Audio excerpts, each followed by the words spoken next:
People obviously want to show their software to best effect, and you've got to get under the skin of that. You've actually got to see the software, what I would call warts and all. You've got to understand how it's put together. It's the software demo is a jousting competition. On the one hand, you've got new potential users.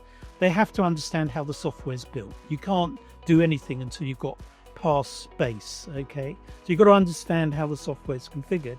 You know, if you spent your whole life looking at software, you get to understand it pretty quickly, but you have to understand the base. Hello and welcome. Real quick update today for you. Before we start the episode, I have got something special for all my FP&A professionals out there. If you have ever wondered whether your current FP&A practices and your FP&A department is truly best in class, or you are looking to find out where you are actually falling short, I have created a free FP&A assessment just for you based on my 20 years of experience. It is a quick but powerful diagnostic tool which helps you assess your data, processes, people and technology, and provides a quick snapshot on your strengths, uncovers your hidden gaps, and gives you a clear roadmap on becoming a more strategic, data-driven finance leader. It takes less than 5 minutes to assess where you stand. The link is in the description below. Thank you. Hello and welcome to FP&A Unboxed podcast, where we dive into real-life challenges and wins for finance leaders. I am Tejas Parekh, the founder of Akshar Business Consulting and your host today on this FP&A Unboxed podcast. Today, we will be talking to Gary Simon. Gary Simon is a chief executive of FSN and the leader of FSN Modern Finance Forum on LinkedIn with a membership of more than 60,000 senior finance professionals. He is a highly sought after lecturer and trusted provider of thought leadership and analysis about the development of the modern finance function for CFOs around the world. He is a fellow of the Institute of Chartered Accountants of England and Wales, a fellow of the British Computer Society, and the author of 4 books on finance software and information systems. Before setting up FSN Publishing in 2005, Gary Simon was a senior consulting partner at Deloitte, one of the largest professional services organizations in the world. His field of expertise is information strategy, performance management, and financial reporting systems, working at board level with global 2,000 companies, large public sector organizations, and central government, as well as spells in the mid-market. Welcome to the show, Gary. Yes, hello, Tejas. Well, very pleased to be. No, thank you so much for making the time. So before we start our discussion, right? I mean, you've been around for a very, very long time in this space. So, you've seen the finance evolve from a general ledgers to modern autonomous systems. How have FP&A transformed in this journey from a manual consolidated systems into a data-driven insights organization, essentially? So FP&A has succeeded by riding on the coattails of general improvements in technology. I mean, I put in my first, what you would now call an FP&A system, around 35 years ago, something like that. So I've been working in this area, and over the time, more than 3 decades, I've seen, cloud computing, the ability to have larger models, better integration, better analytical tools, and now, of course, AI. And they've all contributed to the ascendancy of FP&A. But I wouldn't want to characterize the progress only in technology terms. It's about the characteristics of the people and the skills that they've acquired to make FP&A a recognizable and respected function within the entire finance function and indeed the entire organization. So it's a combination of technology and a huge uplift in soft skills that have made the difference. Yeah, no, I think you bring out a very interesting point, right? People always talk about actually transformation and evolution of FP&A from a technology standpoint, but I think people behavior, you are absolutely right. The mindset has changed quite dramatically over the years as well. Yes, I think the mindset has changed. Question mark, has it changed enough? Is it being received well enough on the other side, on the commercial side? And it's a work in progress. These things don't change overnight, unfortunately. I'm getting, more advanced in my career, and I'm still seeing some of the same issues that dogged budgeting, planning, and forecasting in the very earliest days. So we made progress, but still a long way to go. Always, right? I mean, baby steps forward are always the way to go. So, from your recent FSN basically survey insights, many automation efforts improve morale and retention. In your view, FP&A led automation has the biggest impact on team engagement. Do you think? It's not the technology per se that has led to better engagement. It's partially the technology that's led to better engagement. It still remains a problem because I think your question is very good one because it highlights that the broadest possible engagement is important to the outcome, the result. But most finance functions aren't good at that broad engagement. So what we do is, and I think you go on to describe it later, is finance tends to put its arms around it, all right, create the first budget, create the first forecast, and then it talks to everybody else. And it's still the case today that the vast majority of FP&A cycles do not involve close contact with the end user community. It's very much finance driven and very limited contact. And that is tempting, particularly on a regular, say, quarterly forecast cycle. Why would you want to go and talk to a lot of people again? It's too much effort. To argue against that, what has happened particularly with the cloud, and I know cloud's been around for a long time now, but that marked a sea change because it made the distribution of FP&A affordable. So for the first time, we were talking about, when I was putting in systems before 2005, we were talking about thousands of people being connected to an FP&A system. And what happens at the very least, even if you don't necessarily improve the quality of the outcome, you improve the buy-in, you improve the connection with what you're developing. So I think the biggest change I've seen is that affordability of FP&A, the ability to distribute it widely, and the ability, therefore, to engage. It's very organization dependent whether that engagement leads to a better result, a more accurate result, or not. Yeah, but again, focus is not about accuracy, is it? I mean, to be honest, it's not actually your statutory accounts or things like that which need to be accurate. It's much more of, are you all rowing in the same direction, and have people bought into that direction? As long as they bought into the direction, then Yeah, I wouldn't like to go through this expensive, time-consuming exercise involving thousands of people and not make it reasonably accurate. Yes, you're absolutely right. It's about engagement. It's about everyone rowing in the same direction and all that strategic alignment stuff that we love to talk about. But it's more than that. It has to provide some semblance of reality. And so uh, it's got to be, I'd be upset if it wasn't within 10% accuracy. yeah. I mean, so 80-20 rule or something like that, right? I mean, more or less, again, the short term is more accurate versus the longer term. Like your next 3 months, you should be getting 95% accuracy or 97% accuracy. But like next 1 year, what is your accuracy? who knows, man? If we foresaw COVID or the war in Ukraine, then we'd be millionaires. So Well, yes. So, there's an argument to say, why bother at all? I mean, I think if you're looking at long term scenario planning, the value is in the discussion.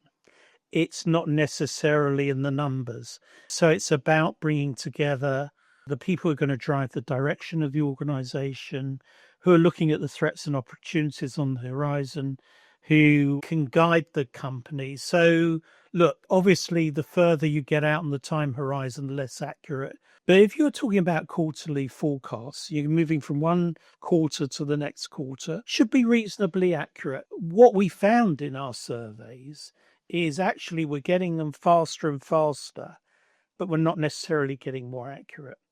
And my criticism of it is that if you always do what you've always done, you will always get the same result.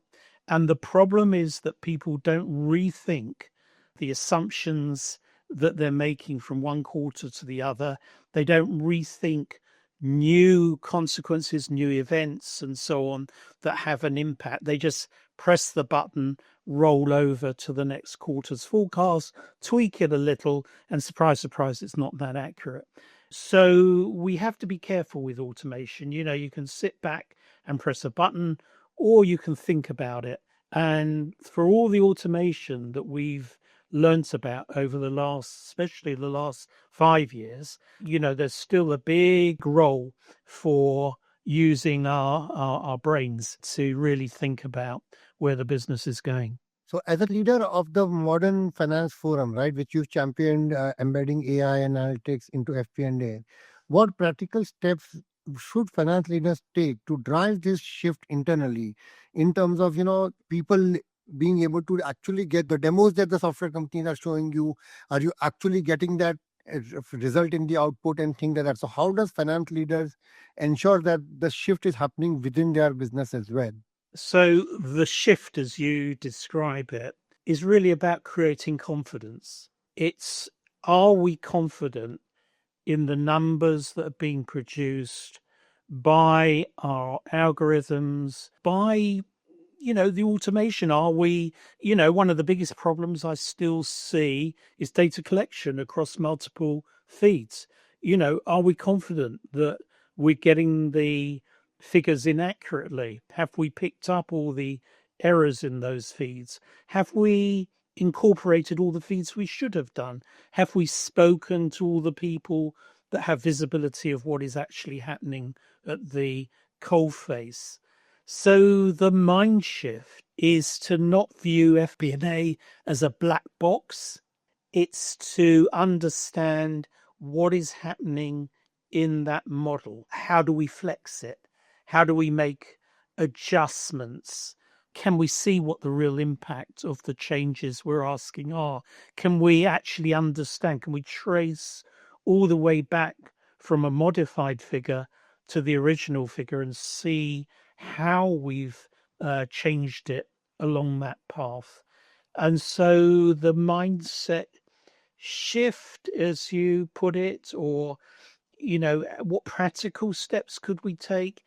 It's about removing the mask, letting people see behind the mask of FP&A. And, ultimately, the CFO is going to review this.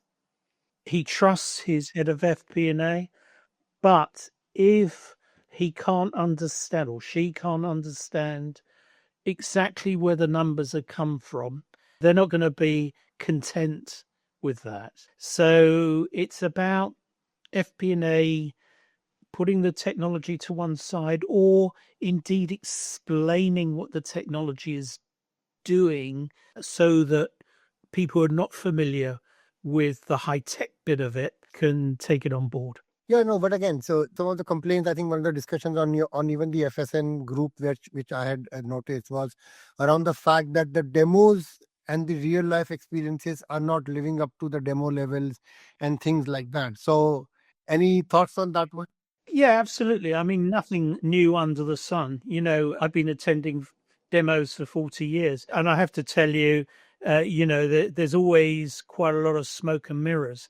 It's people obviously want to show their software to best effect, and you've got to get under the skin of that. You've actually got to see the software, what I would call warts and all. You've got to see how it's put. You've got to understand how it's put together. It's the software demo is a jousting competition. On the one hand, you've got new potential users. They have to understand how the software is built. You can't do anything until you've got pass base. Okay. So you've got to understand how the software is configured. If you spent your whole life looking at software, you get to understand it pretty quickly. But you have to understand the base. Then you can say, how can I work with that structure? The hierarchies, the account codes, the syntax, the logic, the reporting, the analytics. How can I configure it to meet my requirements? I don't want to see your demo of it. I learned how to use software and I saw your demo, but now I want to see, how does it fit my business problems? And I think most people just don't get deep enough into it. And to be honest, that's where an independent consultant who knows what they're talking about, and not all of them do, but if they do, they can get behind that. They can spend, I mean, I used to spend, a day with the software vendor before the client even got there, to look through the software, to look at the problems, to ask them to demonstrate specific parts of the system in order to illustrate how we can tackle, or different options for tackling, clients' problems. And no two software houses, even if they've got the same set of requirements, will solve the problem in the same way. A lot of this is about, can I get on with the people at the software house? Are the people who are demonstrating the software the people that are going to be working with me long term, or even implementing the system? Are they just flashy, well rehearsed salesmen, or are they genuine people who want to understand my requirements and help me solve a business problem? Yeah, no, but again, what are one of the things I have to add on this one, as a person who implements quite a few different solutions, different modelers will solve the same problem with the same tool differently. So it's about getting the right modeler who understands your problem and then can leverage the tool correctly to solve for it. I mean, otherwise, because again, it's a problem I may not be able to solve, somebody else can solve, and what somebody else cannot solve, I may be able to solve because I know a logic or a framework behind it which I can bring to the table, and things like that. So it is I think it's a very personalized conversation, which, instead of rushing through it, more time needs to be spent in discovery, I feel. Look, all consultations, let's put it that way, whether it's between a software house or a consultant or whatever, it's about listening to understand the problem. It's why we have two ears and only one mouth. We have to listen carefully. And it's about that chemistry, the chemistry of, and it's important because I always used to say to clients, it never gets better. The relationship never gets better than during the honeymoon period, right? So if you can't get on with someone now, you're not going to get on with them in 2 years' time. So you have to pay a lot of attention to the chemistry between you and a software house or a consultant or whoever it is. And it's a willingness, it's an attitude that wants to solve a problem. And you're right, there are very, very many ways of slicing it up, of dealing with the problem, and no one solution is right. I suppose it's how far do you have to bend the software in order to meet your requirements? Sometimes it just can't be done. And you need a consultant who tells you that upfront, that, what, this is not possible and this is just what it is. And this is what you need to live with, because it's a choice you made, right? So you've seen finance move outward from data gatekeepers into insight partners, right? So what tools or practices are essential for FP&A to truly become strategic finance business partners, you reckon? So we ask that question a lot.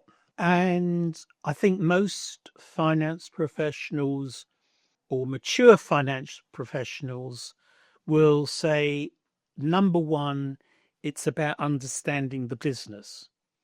So if you're in FP&A, but you don't walk the corridors and you don't go out and talk to people, you're not going to understand the business sufficiently. And therefore, no one's going to trust you because you come along, you talk about a budget or a forecast, but you haven't got any credibility because you don't understand their part of the business. So it's a collaboration, it's a communication, it's a joint understanding, and you have to invest in that relationship. It's all about relationships, and this marks the difference between the really good commercial accountant and the average accountant, right?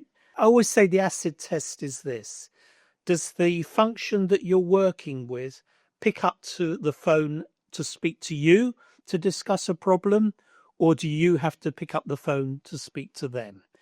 And if they're picking up the phone to you, then there's a relationship, then there's a trusted relationship. And that's the acid test, that you need to be seen alongside them as their partner in this, to help them drive their performance, guide them, discuss difficult business problems before they've made the decision. Yeah, exactly. Again, I think that is the important part. Before they made the decision, do they include you, or include you after they've made the decision to inform you? If you are a part of the decision making process, then yes, you become a strategic finance business partner. Otherwise, Correct. you are a guy who they have to inform because they have to inform as a part of their job, essentially. Yes, exactly. And that's not meeting the role objective as I see it. I agree. I completely agree on that one.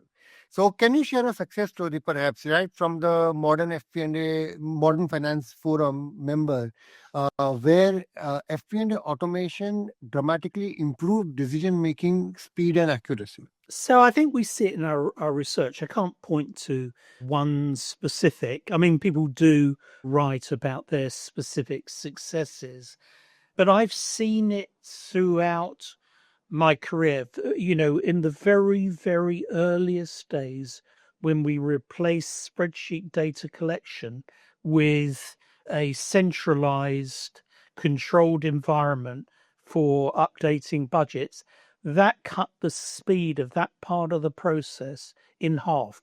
We couldn't believe it when we first did it. When I was at Deloitte and we first set up this function using a system you probably never heard of, a datum, in the very early days.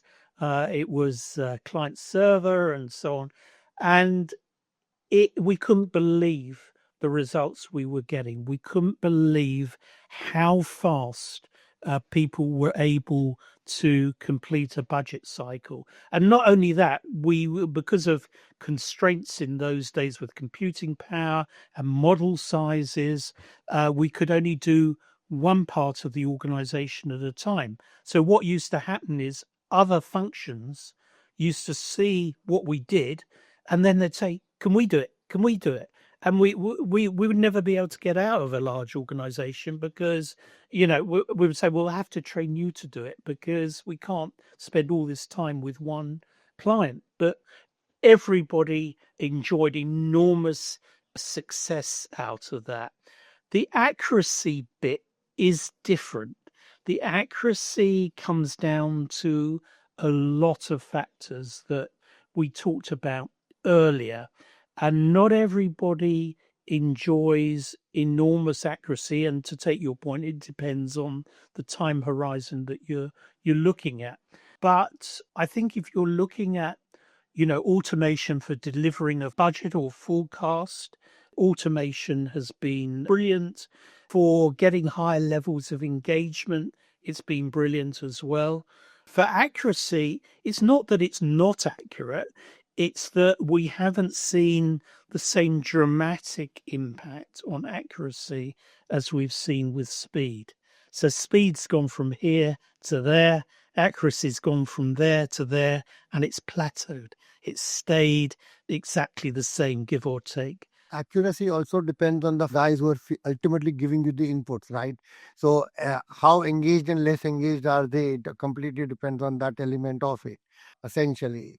And again, a good FP&A function, at least the ones that I have always worked with, if you don't meet your accuracy criteria, then you go back and discover, okay, what drivers did we get wrong, what could we have done better, how could we have forecasted this gap better, and things like that. And in the next cycle round, which is the next quarter, essentially, you do it better and things like that, and you iterate till you get to a acceptable level of accuracy. You're right. Unfortunately, again, our research indicates that people don't set those internal benchmarks. And if you don't set those internal benchmarks, then you've got no way of improving your performance. Very, very few companies across the whole performance management piece have done that. Now there are newer systems, particularly in the record to report area, that allow you to benchmark each part of the process to work out, how much time you're spending, where are the bottlenecks, who's being overworked, and so on. And that gives the basis. So we've now got the systems that we didn't have originally to benchmark, but it's a slower uptick. Companies are beginning to recognize this kind of software, but it's very helpful. But it's the only way of improving. Just guessing at it every month or every quarter isn't going to help. You need a system. Yeah, exactly. And what gets measured gets managed. If you don't measure it, then you're not going to manage it. So it's about making sure that you measure it correctly and measure your accuracy on a monthly basis. Yeah, and what I've often found in practice is that there is what I call the delinquents. If you've got an organization of I don't know, 1,000 business units, it's the same 10 every quarter cause a problem, right? So and it could be a cultural thing, it could be a systems thing. But if you identify 10 entities that always quarter to quarter give the same headaches, that's the basis for tackling the problem and improving it. It's not rocket science. It's about identifying what I call your delinquents. I wouldn't say that to a client, but that's what it is. Yeah, but again, when I was in my FP&A role as well, I used to do exactly that. I knew which people will underbake their forecast or overbake their forecast, and then centrally I would take a layer on top to either top it up or slice it off to make sure that I'm, more or less accurate world, which is what I needed to be in, because at GE we needed 95% forecasting accuracy. So as long as my next 6 months are 95% accurate, I'm fine. I mean, so get on with it, Correct. essentially. Correct. Anyway, so conversely, what is a cautionary tale of implementing finance tech without adequate change management or cultural readiness, for example? The most extreme example I can think of, and it wasn't FP&A, it was a legal system which I was responsible for rolling out around the world for a very big law firm, and it didn't go into Hong Kong. And I couldn't work out why. We had all the processes, we knew exactly what we were doing, the migration, all worked around the world except for Hong Kong. And I couldn't understand why. Eventually, I lost patience and I sent a Cantonese speaking consultant out to Hong Kong to find out what was going on. And what they were doing was they were frightened they were going to lose their jobs. So they kept the system running in parallel. There's nothing wrong with it. It was working perfectly well, but they kept the system running in parallel and pretended that, it wasn't working or whatever. And that's an extreme example of where culture goes, it goes wrong. But it comes back to the change management at the beginning, the education, bringing people on board. And it's a big change. And people don't spend enough time. I've probably bored you already how many times I said talk to people. You No, know, no, it's fine. it's the most important thing you can do, that people feel they're involved, they're being listened to, that they've had a chance to air their problems and discuss it with you, and that you've taken notice of what they've said and you've tried to accommodate them. Not everything in an implementation can be accommodated because, by definition, but things have got easier. Software has developed. I mean, in the bad old days, you had one model with one front end data capture, and everyone had to fit into that. Nowadays, you've got the ability to change the data capture requirements by entity. So you don't have to you can have different types of business, different styles of business rolling up into one consolidated model. And that change in technology, which actually took quite a long time to come along, was also a sea change. The ability to accommodate different requirements within the same organization. Yeah, but again, still, I agree with you completely. People are not listened to. I remember one of the projects which I was called in to basically rescue. Nobody listened to the people who were providing the input for the sales forecast, and the executive management told the consultants. So even the consultant didn't do anything wrong. The executive management told the consultants what they thought was how the forecast was done, and when the system went live, the guys putting in the data like, yeah, but you're missing this, you're missing that, you were missing like literally 60% of the functionality which was required. We had to go all the way back on the drawing board and actually start bottom up of every requirement which was Well, needed. yes, Just yes. talk to people, man. It's not a difficult question. It's not that hard. Communications are at the heart of all problems. If you don't get the communications right, Yeah. you haven't got a chance. And, people don't spend, they're excited. They want to get the new toy and they want to play with it, but they skip that important step of the analysis, the business requirements. And unless that is well understood, and also sometimes they put their most junior people on the business requirements. And really, it should be the opposite. It should be, yeah, there is a role for the junior person, but the senior person who has the experience to understand what is going on and how it's different. That's what you need. No, absolutely. I completely agree, right? I mean, when you're spending so many millions and hundreds of thousands, right? Why skim on the talent? Make sure the transformation works. Anyway, you observed FP&A talent increasingly coming from data science and analytical background. So, what capabilities will define the next generation of FP&A professionals, according to you? So I don't think there's anything dramatic certainly in the time scale that you're defining. I think I have a very big worry, and that is that social skills are becoming, well, have always been crucial, but, ever more crucial now with the complexity of what we're dealing with. And if I look at Gen Z and to some extent millennials, they don't have the same attitude to this. I was reading a report yesterday which said that Gen Z in the workplace is transactional. There's no loyalty. I'll work for you, Tejas, for 18 months, and then I'll go off and do something else. Or I'll pack up my bags at 5:30 and then do something else. It's not the same environment. And also, generally speaking, if I look at that generation that I know well within the people I know, they're not the greatest of communicators. So, it's a text message if you're lucky, or yeah, I mean, I hardly ever have a conversation with anyone under 30 years old these days. Not on the telephone, not on a mobile phone even. It's only text messages. How many signatures, email signatures, do you see that have a telephone number on them? Exactly. So I worry tremendously about the retreat of soft skills, and it's exactly the opposite of what we want. And so that is a huge threat, not just to FP&A, I might add, right across every function, not just finance.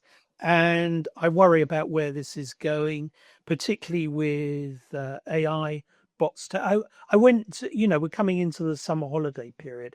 I went to book a hotel yesterday or the day before, and nobody answered the phone. So that's a black mark for a start.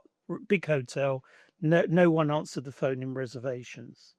So then, Joe, your friendly AI bot comes on and starts talking to me. I don't want to talk to a bot. I want to talk to a human being. And this is the world we are rapidly moving into. You've seen the developments in AI. There was a brilliant article on the forum yesterday about, the developments in AI just over the last 6 months, which are really breathtaking. So, if you are asking me, what sort of capabilities will define the next generation of FP&A professional, it'll be, speak, talk, communicate. And I worry that's disappearing. No, I agree. I mean, I think this generation also has a problem, right? Because from the fact that they've also been tampered by the whole COVID 1 year, 2 year, 1.5 year of on and off. So they have all learned to hide behind screens more than basically talk to a human face to face, which I think needs to happen a little bit more. So yeah, and again, if they are more transactional, there is an advantage to that and there's a disadvantage to that. It's about as business leaders, how do you work with that? It's something we'll also have to learn and adopt, I guess. Yeah, you're right. Some have been, the system has been damaged by COVID, and we haven't gone fully back to what we had. And I don't think we will now. Yeah, exactly. So FSN has just launched the FSN Talent to bridge the gap in hiring finance professionals and attune to autonomous finance. How can companies attract and develop FP&A talent for the future, according to you? So I think you have to give them a career path, is the first thing. What I'm observing is that people go into FP&A and get stuck there. Now, that may be what they want, and it's not for me to suggest how other people want to organize their lives and how ambitious they want to be and what they want to do in the longer term. But I think that employers should encourage a broader perspective. For example, when I was retiring from Deloitte in 2005, and I think we were taking roughly 1,200 graduates a year, and we were the biggest graduate employer, and we had a lot in consultancy, and I used to see a lot of them. They were encouraged to do the SEMA qualification to give them a broader perspective and a basis for career. So I think one of the problems we've got in the market at the moment is we've got people do an MBA, see hundreds of them doing an MBA, and they think that's enough. Or, in fact, yesterday I got an email from someone who's basically a publisher. We've done a course in FP&A, and you can certify as an FPA professional with us. What do they know about being an FP&A professional? And so it's become a very strange area. And I think if you want to be credible with your boss, who's the CFO at the moment, in most cases, then I think you need more than one string to your bow. If you want to progress, you need to have, look, people who have qualified in the more traditional, let's say CPA or chartered accounting route or chartered certified accountant or even management, well, no, certified accountant. They've got the statutory bit and they can do management accounting. That's part of the training. But if you started with an MBA, you can't do the statutory side. Basically, you haven't had the training to do, and it's not a very popular view. But my view is people need to be able to do both for credibility at a senior level. Whether we like it or not, the listed companies or even mid-sized companies, you need two strings to your bow. You need to be able to be comfortable. And let's face it, FP&A, you need to understand depreciation policies. Why? You need to understand the accounting rules for, consolidation or whatever it is.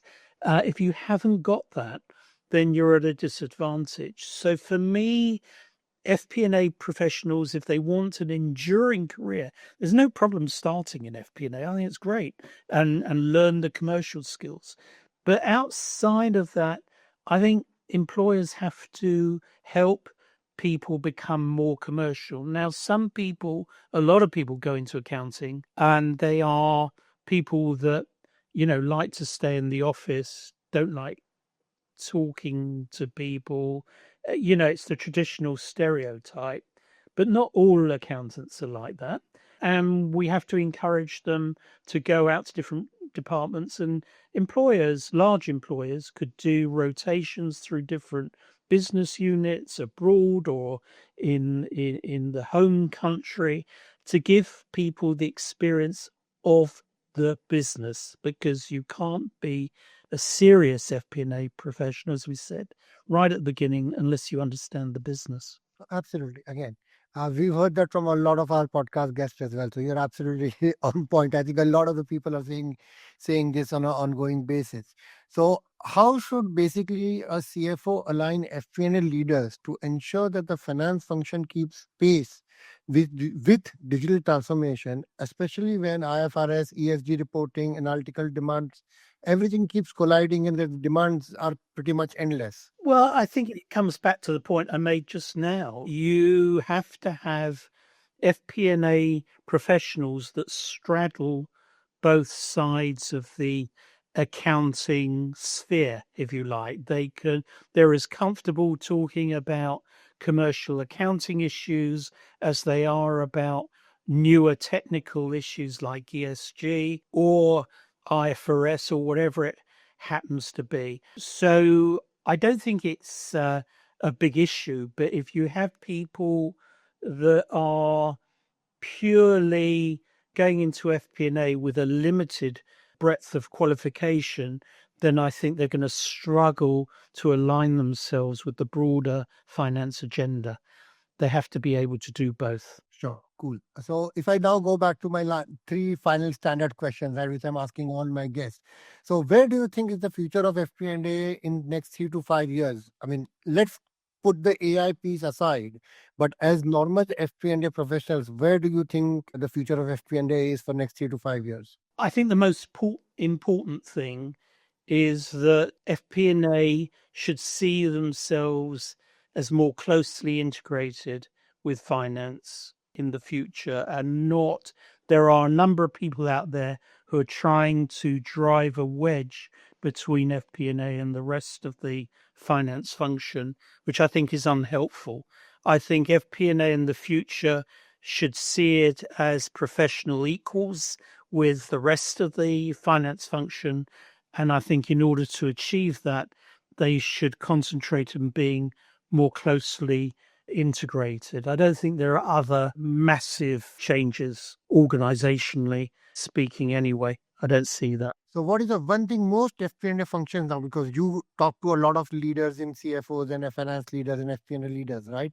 So what is the one thing you think most of them need help with today for to become better strategic finance business partners? Well, it comes back to soft skills. It won't surprise you that I've said that. We've talked about it several times on the way through. That is the most crucial part of it. And you know what? You're always learning. You never get it right. You have to keep moving forwards, learning, learning, learning, learning. Speak to as many different people as you can, learn from them. And for someone who's looking to move into FP&A or just started in FP&A, what is one skill or certification you think they should be looking to acquire? So I don't think it's just one, but I think going back to what I said earlier, they should seek to they should have a solid accounting qualification as well as their MBA. And I think there are problems because it's very arduous taking a serious accounting qualification. It costs a lot of money. It's difficult to qualify, and people have given up on to a lot. We see it in the CPAs how few are applying. It's difficult, but anything worth achieving is a struggle. If everybody can do it, then what makes you special? It's only when it is a bit more tricky then that makes you special. So absolutely agree on that one. So many thanks for your time, Gary. I mean, any closing thoughts on the conversation we've had for last like 40, 45 minutes? I think it's been an enjoyable conversation. We've trotted through history as well as the present day, and it's nice to see how the function has developed and become, more professional. But there's a long way to go, and what we've done in the last 40 years is just scratching the surface. With, you said, please don't talk about AI, or don't just say AI. The reality is that's going to be a major influence on everything we do, and it's going to be fun. Yeah, I think next decade is going to be a very interesting decade in this space. So we'll figure out how it comes along, right? So many thanks once again, Gary, for making the time. We really appreciate this and looking forward to continuing to collaborate on LinkedIn. Thank you. Okay, bye.